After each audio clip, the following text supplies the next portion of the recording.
I am a teen female, the second of 7 kids, 4 girls and 3 boys. Our sleeping situation isn't ideal at the moment because we live in a 2-bedroom apartment. The girls share one room and the boys share the other, and our mom sleeps in the main area with the baby. I currently share a bed with my young grammar school-aged sister because my preschool sister is a bedwetter. My mom and I are saving for bunk beds, but it's a while off yet. Recently, one of my friend's parents couldn't collect her after school, and since my place was the closest to school, she came over. We went into my room where my sisters were playing, and she noticed the 2 beds and asked where I slept. I told her I slept with my sister, and when she asked why, I told her. Well, anyway, she went home and told her parents, who reported my mom to Child Services, who visited us. They said each child needs a bed of their own, and they'll be coming back twice a month for checks and stuff until we do. My mom and I are now really stressed, and I've been missing school to take extra shifts, so the school phoned Family Services again, which just made things worse. I ended up going to school and getting into an argument with my friend, where I told her that she had no right to tell her parents and get me into this mess, and that she was an idiot who needed to learn when to keep her mouth shut. She told me she was just trying to help me, and I said she should have helped by not saying anything. She got really upset at me and told our other friends, who now all think I'm an idiot. Edit, my mom had me and my brother relatively young and our dad split. The father of the next 3 siblings is currently in prison. The father of the youngest 2 is not allowed to contact us. 3 out of 7 of us are the result of failed contraception. No idiots here. She was trying to help you the only way she knew how. A teenager who didn't grow up in poverty isn't going to have the best set of resources for that. But you aren't an idiot either for being frustrated. I think the idiot is a system that allows a family to struggle so much that a teenager has to compromise her future by skipping school to buy a place to sleep. I'm pretty sure the idiot here is CPS for demanding you get more beds but not providing any clearly much needed assistance to help you do so. I disagree. I mean, what system would fix this? Mom continues to have children for whom she can't afford adequate care. Are you suggesting the government provides such significant subsidies that everyone can have an abundance regardless of their personal choices regarding allocating their own resources? If she was a single mother of 1 or 2 kids and struggling, okay, but this lady has 7 kids and is still going, considering one's a baby.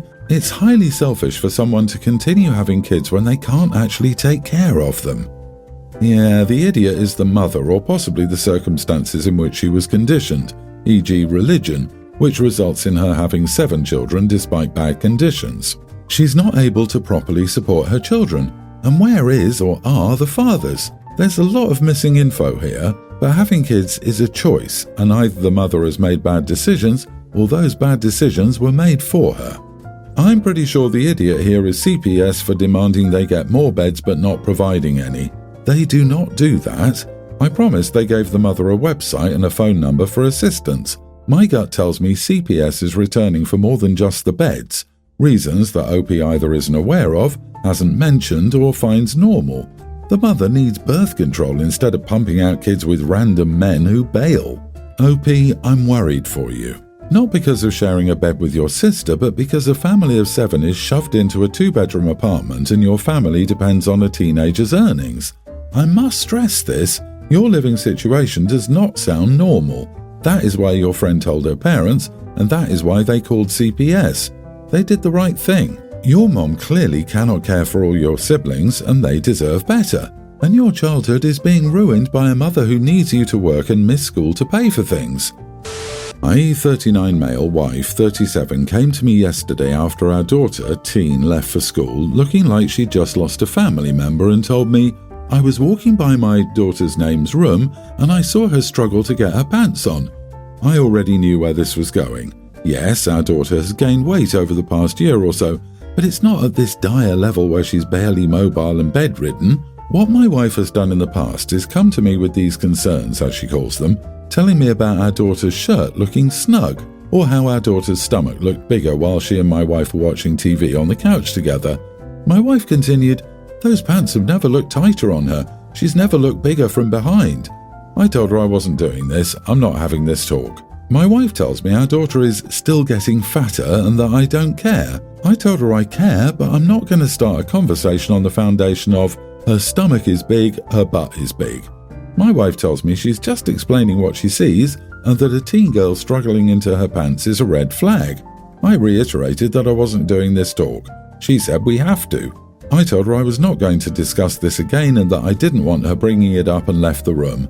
She said I was being demanding. Am I the idiot? Edit, I know my daughter is overweight, like 25 or 30 pounds overweight, I guess, which, on that front, my wife's core concern is valid, but she's never discussed it with our daughter. I'm 100% sure our daughter knows she's put on weight. She eats pretty unhealthy food at school, and then if she goes to a friend's place afterward, they snack. Dinner with us is healthy. What she gets herself on weekends is unhealthy. She doesn't exercise. We have yet to see a doctor about it. You are the idiot. Do not ignore her being overweight. Her weight struggles will only get worse with age. You are responsible for her health, so her being unhealthy is fully on you. You and your wife do need to have conversations about encouraging your daughter to make healthier choices now, because the habits are way harder to break in adulthood and have more obvious consequences as the metabolism slows down and symptoms of poor diet and lack of exercise become more prominent. Don't talk about weight to her face, but you guys need to steer her in the right direction. By ignoring it, you're the problem. Dude's not the idiot. He didn't say he wouldn't discuss his daughter's health. He said he wouldn't start with the foundation of his wife trashing her looks. He may be concerned about her health if she's overweight, but that it's not his wife's concern, or at least not the one she's presenting. His wife seems overly concerned about how her daughter looks than her health. You're both being morons.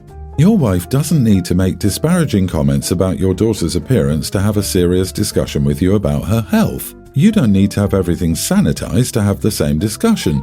Both of you need to come together, preferably with the input and support from the pediatrician, and figure out how to help your kid without killing her self-esteem. You're failing your daughter. It's only going to get worse. I have a teen son, Nate. He's been in this friend group of 5, including him, since they were about 8 years old. We're white and so are 2 other boys, but one is Middle Eastern and another is South Asian. This is relevant. It was Thanksgiving the other day and the 2 boys who aren't white don't celebrate the holiday, so I always invite them to ours. They usually come and it's always great fun for the boys, especially since Nate's cousins are much older or younger. I invited them for the past few years and they both came. My mom also brought her new boyfriend. I've never met him before and he seemed fine. He saw the boys in the living room and immediately went, "Now I know those 2 young men aren't yours." I explained to him that they were Nate's friends. He whispered something to my mom, but she just walked away. Okay, whatever. He stood by the boys the whole time, but they didn't seem to care and made conversation with him. I relaxed and left to do something. 20 minutes later, Nate comes up to me saying that Grandma's boyfriend is being weird, so I go to see what's happening, and he's interrogating the other boys about their true intentions with Nate and the rest of us. One of the boys jokingly goes, "Damn, you caught us," which sent him spiraling. I interrupted and dragged him to the kitchen, telling him he needed to leave. He was surprised, and I'm sure he was expecting me to at least give him another chance. But I've read enough stories to know that he'd say something even crappier later. Besides, I care about those boys way more than I care about him. He called my mom over and she begged me to give him another chance. She'll make sure he keeps his mouth shut. I told her I'm sorry, but I couldn't care less. She got extremely upset and said that I should send the boys home if they're so uncomfortable, plus it's a family holiday. I just shrugged, but she got annoyed and said if he leaves, she leaves too. I did hesitate, but ultimately decided she could leave too. Mom didn't take that well and said her boyfriend was just saying what they were all thinking, and it's about time those boys stopped infiltrating our family time. They left and I was still fairly confident until one aunt and her daughter said that it's true that they, and others, don't like that these 2 boys are at every Thanksgiving and sometimes Christmas, and it's a little suspicious, but it's not a race thing. They said it was pretty terrible of me to choose random teenage boys over family, but I told them they were welcome to leave, and they shut up.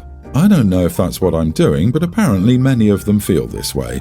They all said I was abusing my power.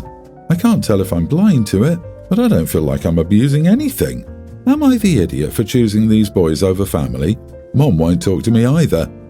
Not the idiot. Aha, aha, aha, ha, ha. You were abusing the power by checking notes, deciding who is and isn't allowed in your home. Your mom's boyfriend was so out of line, and it was good for those boys and your own son to see an adult stand up for what's right, even if it meant Grandma was offended and left. If you'd let him stay, it would have shown you condone what he said.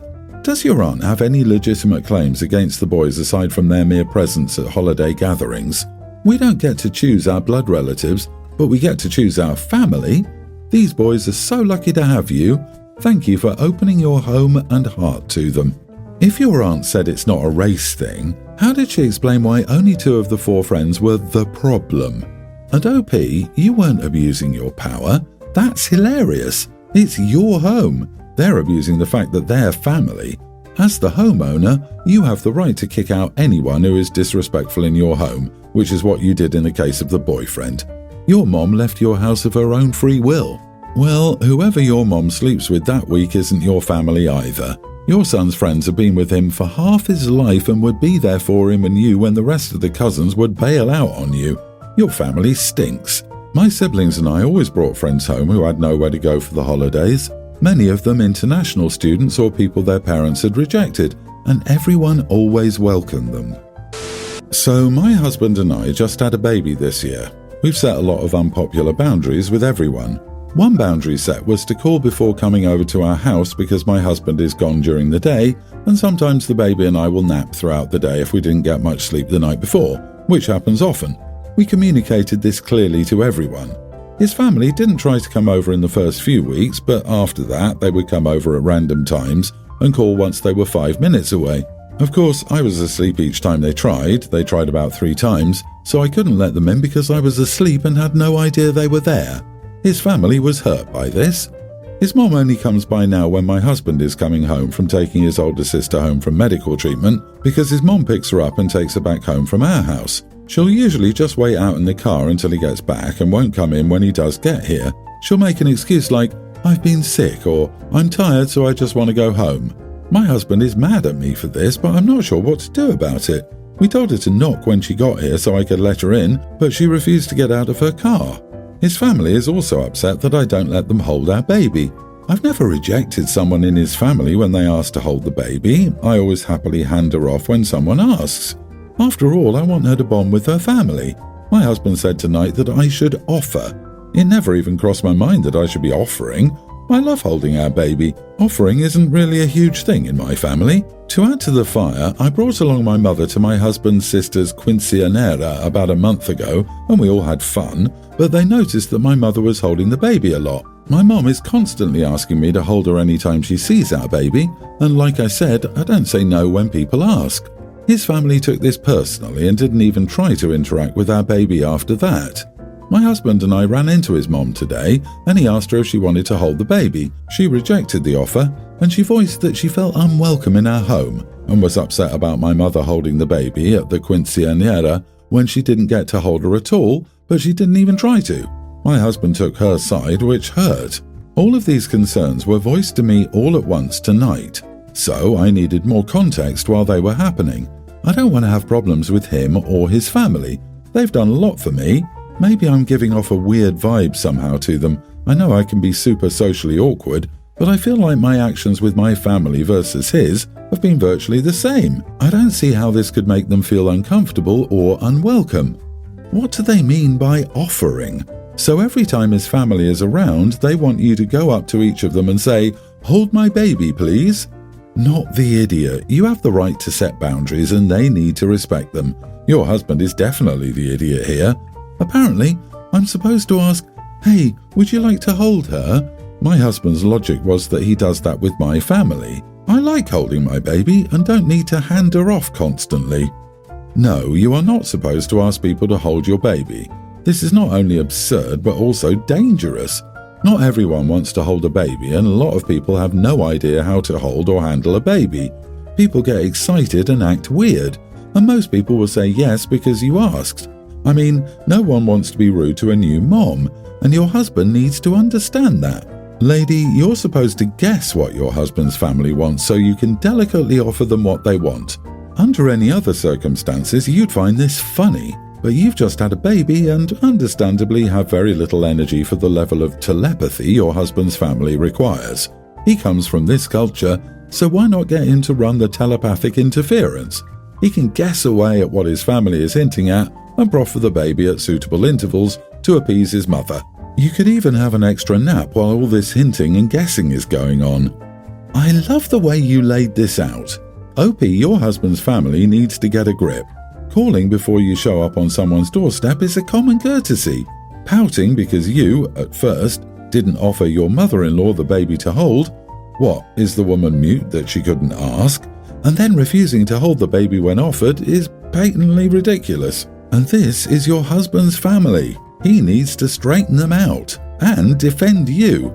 Damn, you have my sympathies.